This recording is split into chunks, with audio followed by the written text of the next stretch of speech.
I was breaking different codes and data systems and doing data analysis against the Soviet Union.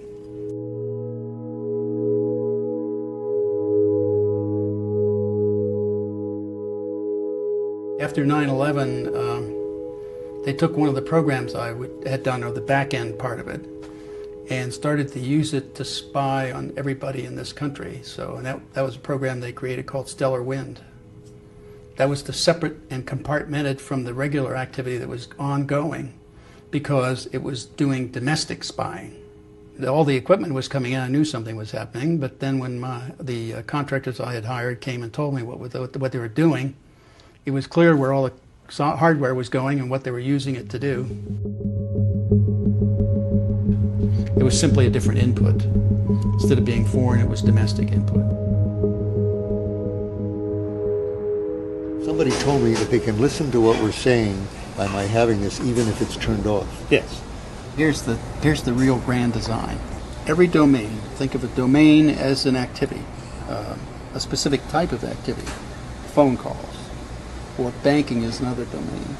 So if you think of graphing each domain, and then each graph then turning it in the third dimension, the trick now is to map through all the domains in that third dimension, pulling together all the attributes that any individual has in every domain, so that now I can pull your entire life together from all those domains and map it out and show your entire life over time.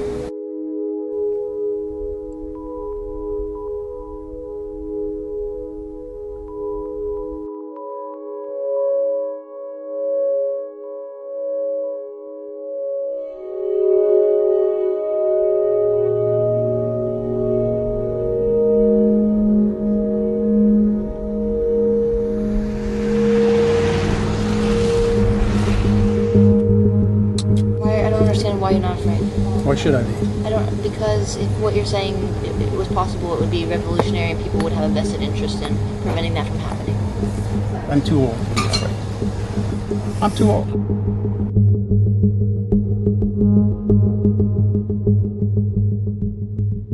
I'm not sure how many of you got a chance to hear Keith Alexander yesterday, the head of the NSA, talk about the NSA's activities. Bill, how do you reconcile, is there some way to reconcile General Alexander's statement that the NSA isn't keeping track of every American with the existence of a facility like the one in Utah?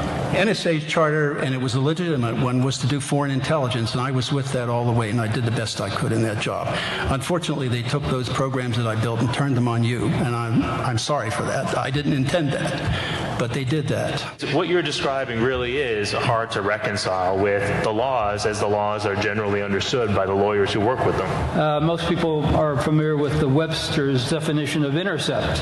UCIT 18 has a different definition, and that's an intercept doesn't take place until it's actually listened to, until somebody puts on some earphones or actually reads some text on a screen. So you can pull in all the communications you want. The acquisition isn't the search. The querying later on is the search. They can then keep it in their database and target after the fact by going back and conducting data mining searches afterward, in other words, to get the information that they couldn't target from the outset. And there is another real problem. Unfortunately, the software will, once it takes in data, it will build profiles on everybody in that data. The purpose is to monitor, be able to monitor what people are doing. You build social networks for everybody. That then turns into the graph, and then you index all that data to that graph, which means you can pull out a community. That gives you an outline of the life of everybody in the community. And if you carry it over time from 2001 up, you have that 10 years worth of their life that you could lay out in a timeline. That involves anybody in the country. Even senators and House of Representatives, all of them. The dangers here are that we fall into something like a totalitarian state like East Germany.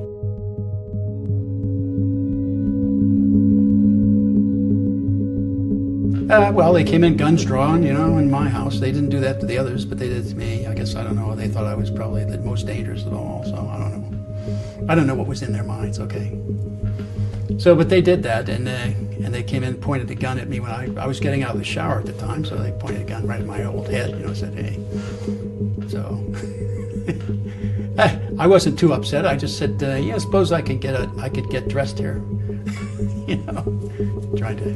They weren't intimidating me anyway, so. Tell me something that will implicate somebody in a crime. That's what they asked me. So I told them what the crime was that I knew about, and that was that George Bush, Dick Cheney, Tenet, and Hayden conspired to subvert the Constitution, the constitutional process, and any number of laws, and here's how they did it, and I explained stellar wind on my back porch to all the FBI agents who weren't cleared.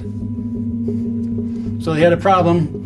I created a problem for them because they had a bunch of people now who weren't cleared for a very highly classified, only because it was domestic spying, by the way, was the reason it was highly classified. They wanted to highly classify the extreme impeachable crimes that they were committing.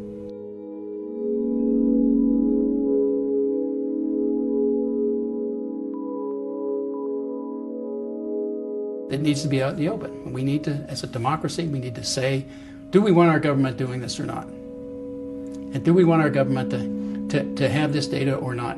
And if so, if we want them to have it, then what kind of controls? And they have to be a little bit more visible. It can't all be done in secret. You can't have secret interpretations of laws and run them in secret and not tell anybody. Or can't make up kill lists and not tell anybody what the criteria is for being in the kill list.